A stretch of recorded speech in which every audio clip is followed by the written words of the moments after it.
You'll never become a millionaire unless you understand this concept. Right, this is where you are right now, and this is where you want to be. Now, you see this space in the middle? I call this the performance gap. The difference between someone who becomes a millionaire and someone who's just getting by lies in their obsession with closing this gap. Most people's paths look something like this, up and down all over the place, and they never reach their end goal. A person who becomes a millionaire in their 50s will have a path a bit more like this, eventually getting to their goal. Now, my path was a little bit different. Now, I managed to go from point A to point B pretty quickly. To be honest, I think the only reason I managed to bridge this gap was because I didn't have any other options. I wasn't particularly talented or smart. I didn't have any qualifications to lean on, and after getting bullied by my first boss, I quit the usual 9-to-5 grind. So I made a promise to myself to become wealthy as fast as possible. I did everything in my power to bridge the performance gap, and I became a millionaire in my 20s.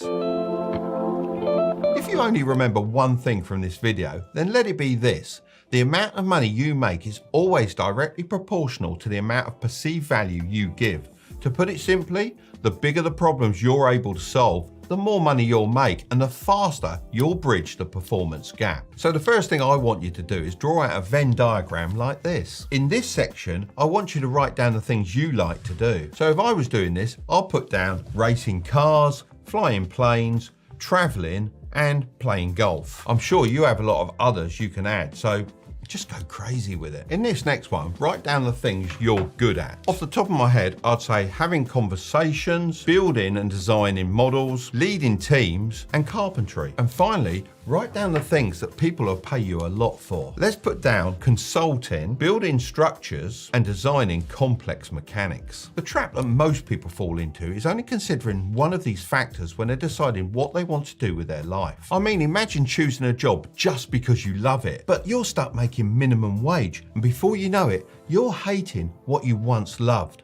Talk about a passion killer. Or picture this, you're good at something, so you make it your job, but you're working your fingers to the bone and still not making enough money. You're stuck in your comfort zone, not really going anywhere. And then there's this scenario where you pick a job just because it pays well, which sounds good, right? Well, not if you're miserable every single day. That's why the only solution to becoming rich and happy is to find something that's in all sections. I call this the value zone. I managed to find this early on by combining my passion for model helicopters with my skill for building models and advice people would pay for. This led me to opening multiple model shops and designing my own brand of models that I sold across the globe. The problem with the way most people look at business is they want to find the side hustle or the method first and then try to fit themselves around it, rather than nailing down their value zone and then finding the correct side hustle to start for them. So now you know how to find your value zone, it's time to pick the right vehicle to drive you in a straight line to your destination.